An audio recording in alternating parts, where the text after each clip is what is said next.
Hi! You look familiar.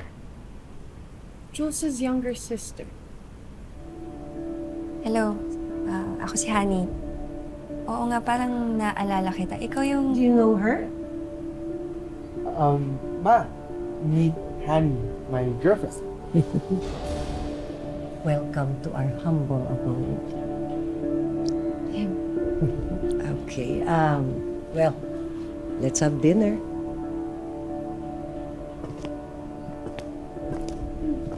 You sit here. Yes.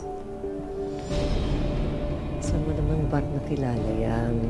Bakit ang chip-chip ng damit niya? Ma, promo girl yan. Yung nagtitinda ng noodle. Ikaw, kwam, ma. Ma, Shobe, please speak in Tagalog or English. Of course, Iha, I am sorry. I am just used to speaking in Hokkien or English with family. So, how did you and Jules meet?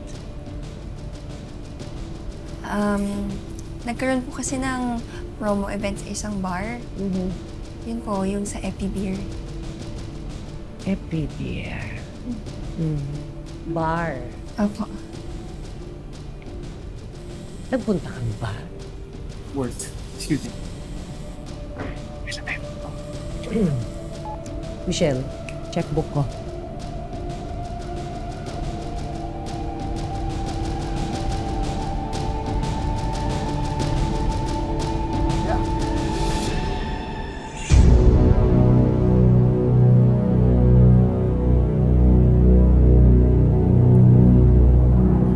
Name your price.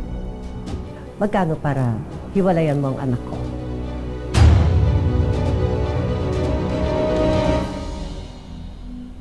Nagkakamali po kayo. Hindi po pera yung habol ko kay Jules. Mahal ko po yung anak niyo. Nonsense.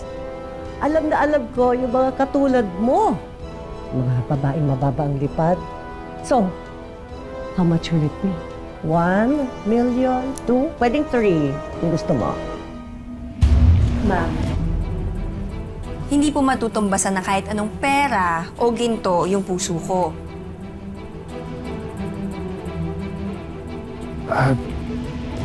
Honey, are you okay? Ma, ano nangyari? What? I'm just giving some money to this low-life pest friend of yours. Hindi siya disenteng babae. Hindi na alam ko yung mga katulad niya. Papayag ka na ganyan? Binubuyang-yang ang katawan niya sa harapan ng mga lalaki sa mga bar? Jules, sensya na hindi ka na kayo. Wait, Honey. Why did you have to disrespect my girlfriend like that, Ma? Seriously? Gagayahin mo yung mga dramang pinapanood mo? Susuhulan mo ng pera yung babae para lumayo sa akin? Of course! You are my only son and successor. I have to protect you. Protect me from what? A woman that works hard and takes care of her family? Ngayon lang ako nagkaroon ng girlfriend na ganyan kasincere sa akin, Ma. Sinira mo pa.